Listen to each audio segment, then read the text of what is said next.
I've been with Melissa, 25F, for 5 years now.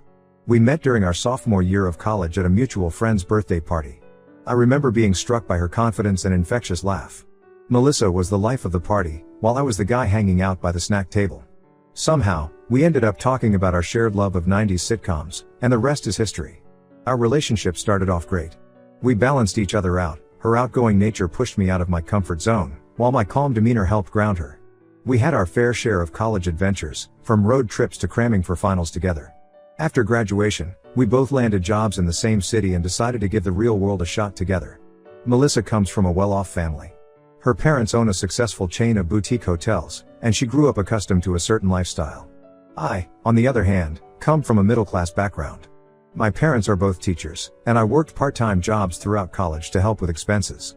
These differences never seemed to matter much when we were students, but they became more apparent as we settled into our careers. I started as a junior accountant at a mid-sized firm, while Melissa landed a job as a marketing coordinator for a trendy tech startup. Her job came with a lot of perks, fancy office parties, networking events, and a culture that encouraged living your best life, and posting about it on social media. I was happy for her success, but I started to notice a change in her priorities. Melissa became increasingly focused on maintaining a certain image, both online and in real life. She'd spend hours curating the perfect Instagram post, and our dates started to revolve around finding the most photogenic restaurants or events. At first, I found it amusing, but over time, it began to wear on me. I'm a private person by nature, and constantly being asked to pose for photos or check in at locations made me uncomfortable. Despite these growing differences, I was still deeply in love with Melissa. I loved her ambition, her zest for life, and the way she could light up a room. We had talked about marriage on and off for the past year, and I felt ready to take that step. I got a promotion at work, moving up to a senior accountant position, which came with a nice salary bump. It felt like the right time to propose. I spent months planning what I thought would be the perfect proposal. I remembered Melissa once mentioning how she loved the idea of a cozy mountain getaway, so I booked us a weekend at a rustic chic resort upstate. I chose a ring that I thought suited her style, a 1.5 carat diamond in a rose gold setting. It wasn't the biggest rock, but it was elegant and, importantly, within my budget. The weekend started off great. We arrived at the resort on Friday evening, and I had arranged for a romantic dinner at the hotel's acclaimed restaurant. Melissa seemed to be enjoying herself, though she did comment that the lighting wasn't great for photos. After dinner, I suggested a moonlit walk around the resort's grounds. The night was clear, and the stars were bright. It felt magical. I led Melissa to a scenic overlook I had scouted earlier. My heart was pounding as I got down on one knee and pulled out the ring. I had practiced a heartfelt speech, telling Melissa how much I loved her and how I wanted to spend the rest of my life with her. But before I could get through half of it, I noticed her expression change. She looked disappointed. When I finished my speech and asked her to marry me, Melissa hesitated. The silence felt like it stretched for hours. Finally, she said, "I'm sorry, but I can't say yes to this." I felt like I had been punched in the gut. Confused and hurt, I asked her what was wrong. Melissa's eyes welled up with tears as she explained that while she loved me, the proposal wasn't what she had envisioned. She had been hoping for something more Instagrammable, her exact word. She mentioned wanting a professional photographer to capture the moment, saying she had always dreamed of having a proposal she could share with the world. Then came the comment about the ring. Melissa said it was cute but not quite her style. She admitted she had been expecting at least a 2-carat diamond, preferably in a platinum setting. I was stunned. We had never discussed specific ring preferences, and I had no idea she had such exact expectations. The rest of the weekend was awkward and tense. We barely spoke during the drive home on Sunday. I felt embarrassed, hurt, and frankly, a little angry. I had put so much thought and effort into making this moment special, and it felt like none of that mattered to Melissa. Once we got home, Melissa seemed to switch gears. She started acting like nothing had happened, chatting about work and making plans for the week as usual.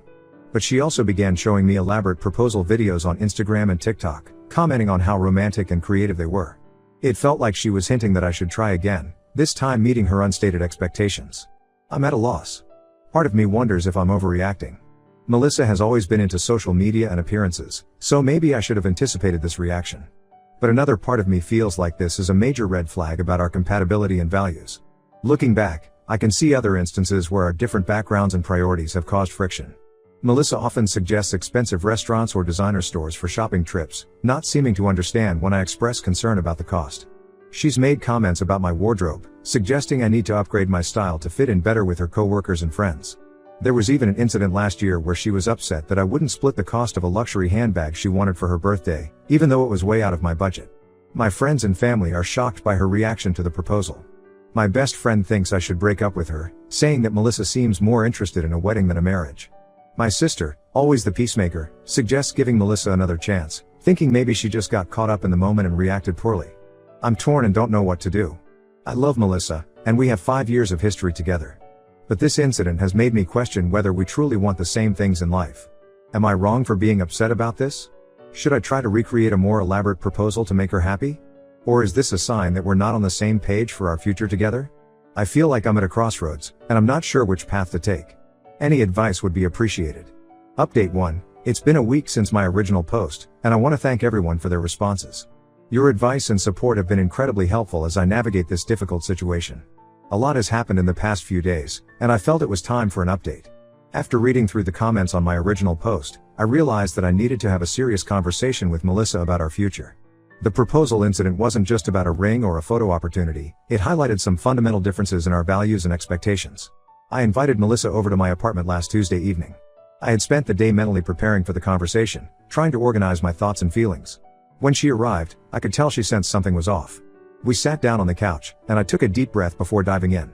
I started by explaining how hurt I was by her reaction to the proposal. I told her that I had put a lot of thought and effort into making it special, and her rejection made me feel like my efforts weren't valued. I also expressed my concerns about our differing expectations for our life together. Melissa's initial reaction was defensive. She accused me of being basic and not understanding her dreams. She pulled out her phone and started showing me her Pinterest board, full of images of extravagant weddings, designer engagement rings, and luxury honeymoon destinations. "This is what I've always wanted," she said. "Don't you want me to be happy?" I tried to gently point out that these things were way out of our budget. I explained that while I wanted to build a beautiful life together, it needed to be within our means. I suggested that we could work towards some of these goals over time, but we needed to be realistic. Melissa's response shocked me. She suggested that I get a second job or ask my parents for money to fund her dream wedding and lifestyle. When I reminded her that my parents were teachers and didn't have that kind of money to give, she scoffed and said, "Well, I guess they should have chosen better careers." I was floored by her insensitivity. It was like I was seeing a side of Melissa I had never fully recognized before. As we continued talking, it became clear that Melissa had a very different vision for our life together than I did. She wanted a lifestyle that we simply couldn't afford, and she didn't seem to care about the stress and sacrifice it would take to achieve it.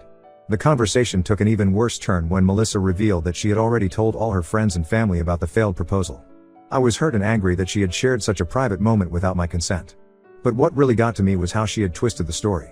According to Melissa, I hadn't put any effort into the proposal, and the ring was embarrassingly small. She had painted herself as the victim of my thoughtlessness. I felt betrayed. Not only had Melissa rejected my heartfelt proposal, but she had also misrepresented the situation to make herself look better at my expense. It made me question how many other times she might have done this throughout our relationship. We talked for hours, going in circles. Melissa alternated between defending her actions and accusing me of not loving her enough to give her what she wanted.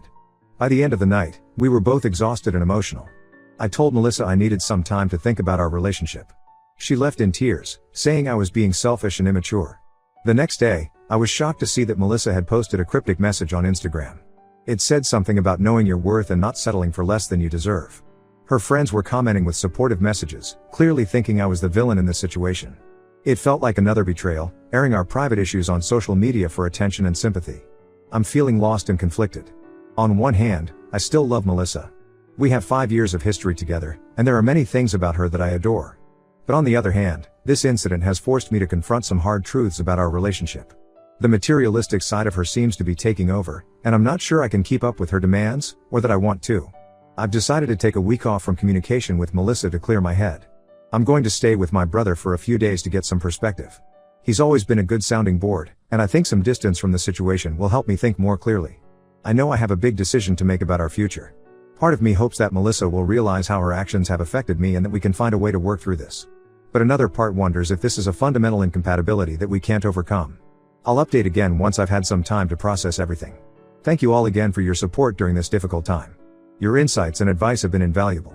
Update 2. It's been about 2 weeks since my last update, and I wanted to fill you all in on what's been happening. A lot has changed, and I'm still processing everything. After spending a week at my brother's place, I came back feeling more clear-headed about the situation with Melissa. The time away gave me a chance to reflect on our relationship as a whole, not just the proposal incident. I realized that our relationship had been rocky for a while, but I'd been ignoring the red flags. I decided it was time to meet with Melissa and have an honest conversation about our future. We agreed to meet at a quiet coffee shop in town, neutral ground for both of us. I arrived early and found a secluded corner where we could talk privately. When Melissa arrived, I could tell she was nervous. We ordered our drinks and sat in awkward silence for a few minutes before I finally spoke up. I calmly explained my feelings and concerns about our differing values and expectations. I told her that while I cared for her deeply, I wasn't sure we were compatible in the long run. Melissa's reaction surprised me. Instead of getting defensive like before, she broke down in tears. She admitted that she'd been feeling insecure about our relationship and thought a grand proposal would prove my love to her friends and family. She also confessed that she'd been struggling with comparing our life to the seemingly perfect one she saw on social media. While I appreciated her honesty, it didn't change the fundamental issues in our relationship. I gently suggested that maybe she should talk to someone about her insecurities and social media addiction. Melissa didn't take this well and accused me of calling her crazy. The conversation quickly devolved from there. Melissa started bringing up old arguments and blaming me for everything wrong in our relationship. She even accused me of never really loving her because I wouldn't step up and give her the lifestyle she wanted. It was at that moment that I knew there was no salvaging the relationship. I told Melissa that I thought it was best if we went our separate ways. She didn't take it well, alternating between begging me to reconsider and lashing out in anger. It was painful to watch, but I knew I had to stand firm in my decision. The hardest part came when we had to disentangle our lives. We didn't live together, but we had a lot of shared belongings and friend groups. Melissa made things difficult by spreading her version of events to our friends, painting herself as the victim. Some mutual friends took her side, which was painful. One particularly difficult moment was when Melissa's parents got involved. They called me, expressing their disappointment and trying to persuade me to give the relationship another chance. It was uncomfortable having to explain my reasons for ending things, especially when they brought up the financial support they had occasionally provided for our dates and trips. The past week has been a roller coaster of emotions. I'm sad about the end of a 5-year relationship, but I also feel a sense of relief. I realize now that I had been compromising my own values and happiness to try to meet Melissa's ever-increasing demands. I'm focusing on healing and rediscovering myself now. I've picked up some old hobbies I had neglected, like playing guitar and hiking. I'm also spending more time with friends who have been supportive throughout this ordeal. It's been nice to reconnect with people I had drifted away from during my relationship with Melissa. It's not easy, but I know I made the right decision for my future. I'm learning to trust my instincts and value my own needs and boundaries. While I'm not ready to think about dating again, I'm hopeful about what the future might hold. Thank you all again for your advice and support. It really helped me find the strength to do what was best for me. Update 3. It's been about a month since my last update, and I wanted to share some final thoughts on this chapter of my life. The breakup with Melissa has been tough, but I'm slowly starting to feel like myself again. I've had a lot of time to reflect on our relationship and my own needs and values. It's been a process of rediscovery in many ways. Unfortunately, Melissa didn't take the breakup well. She's been posting passive-aggressive comments on social media and trying to turn our mutual friends against me. It's been hurtful to see her act this way, but I'm doing my best to take the high road and not engage. I've muted her on all social media platforms to give myself some peace. On a positive note, this experience has helped me reconnect with some old friends I had drifted away from during my relationship. My college roommate, Alex, reached out after hearing about the breakup. We hadn't spoken much in the past couple of years, but it was like no time had passed. We've been meeting up weekly for basketball games, just like we used to. It's been a great outlet and a reminder of the importance of maintaining friendships outside of a romantic relationship. I've also been spending more time with my family. My parents have been incredibly supportive, offering words of encouragement and home-cooked meals. My sister even flew in for a weekend to cheer me up. It's moments like these that make me appreciate the people who truly have my back. As for my career, the promotion I got before all this happened has been keeping me busy, which is a welcome distraction. I've thrown myself into some challenging projects at work, and it's been rewarding to focus on my professional growth. My boss has noticed my increased dedication and hinted at potential opportunities for advancement in the near future. I've started a new routine of going for morning runs in the park near my apartment. It's been a great way to clear my head and start the day on a positive note. I'm even considering signing up for a half marathon later this year, something I've always wanted to do but never found the time for when I was with Melissa. Looking back, I can see now that Melissa and I were never truly compatible. We wanted different things out of life, and no amount of love could bridge that gap. While it's painful, I'm grateful that I discovered this before we got married or became even more entangled in each other's lives. There are still moments when I miss Melissa or wonder what if, but they're becoming less frequent. I'm learning to appreciate the lessons from our relationship without dwelling on the past. I know that moving forward, I'll be more aware of my own needs and values in a relationship. I haven't started dating again, and I'm in no rush to do so. Right now, I'm focusing on myself and rebuilding my life as an individual. I've started reading more, trying out new recipes, and even signed up for a photography class, something I've always been interested in but never pursued because Melissa thought it was boring. One unexpected outcome of this whole experience has been a shift in my perspective on social media. I've become more mindful of my online presence and the content I consume. I've unfollowed accounts that made me feel inadequate and instead started following more positive, inspiring pages. It's amazing how much of a difference this small change has made in my overall outlook. To anyone going through a similar situation, my advice would be to trust your gut and don't compromise your values for someone else's unrealistic expectations. It's better to be single than to be with someone who doesn't appreciate you for who you are. And remember, healing takes time. Be patient with yourself. Thank you all for your support throughout this journey. Your comments and messages have been a source of strength and clarity during a difficult time. While this chapter of my life is closing, I'm looking forward to writing the next one on my own terms.